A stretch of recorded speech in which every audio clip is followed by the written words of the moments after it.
এই নিউজিল্যান্ড দলটাকে আসলে জীবনে কোনোদিনও কাপ পাবে না। তারা এত হারে কেন? 2015 বিশ্বকাপ হারলো অস্ট্রেলিয়ার কাছে, 2019 বিশ্বকাপ এত হাড্ডাহাড্ডি লড়াই, ওইটা তো ইংল্যান্ড জিতে গেল, নিউজিল্যান্ড পারলই না জিততে। অনেক কষ্ট করে এই চ্যাম্পিয়ন ট্রফি তারা আসলো ফাইনালে, এইখানেও তারা হাড্ডাহাড্ডি লড়াই করে হেরে গেল ইন্ডিয়ার কাছে। কেন উইলিয়ামসনের মুখে কি জীবনই আমরা হাসি দেখতে পাবো না? এই কেন উইলিয়ামসন সারা জীবন এই মুখটা বন্ধ করে থাকবে? তার মতো একটা স্মার্ট এবং ভদ্র প্লেয়ার, তার মুখে জীবন কোনোদিন আমি হাসি দেখতে পারলাম না। তারা শুধু হারে। এত ফাইনাল ম্যাচ খেলে কিন্তু তারা কোনোদিনও ফাইনাল জিততে পারে না। ফাইনাল ম্যাচ খেলে কিন্তু তারা কোনোদিনও কাপ নিতে পারে না। তারা শুধু হারে। এটা খুবই দুঃখজনক এবং হতাশাজনক। তবে ইন্ডিয়ার জন্য অনেক শুভকামনা এবং কংগ্রাচুলেশন, চ্যাম্পিয়ন ইন্ডিয়া। ইন্ডিয়া আসলেই অনেক ভালো খেলছে।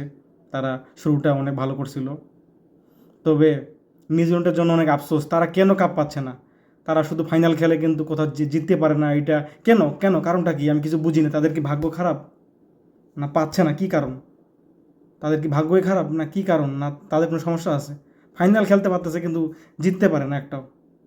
Very disappointing. হোয়াই?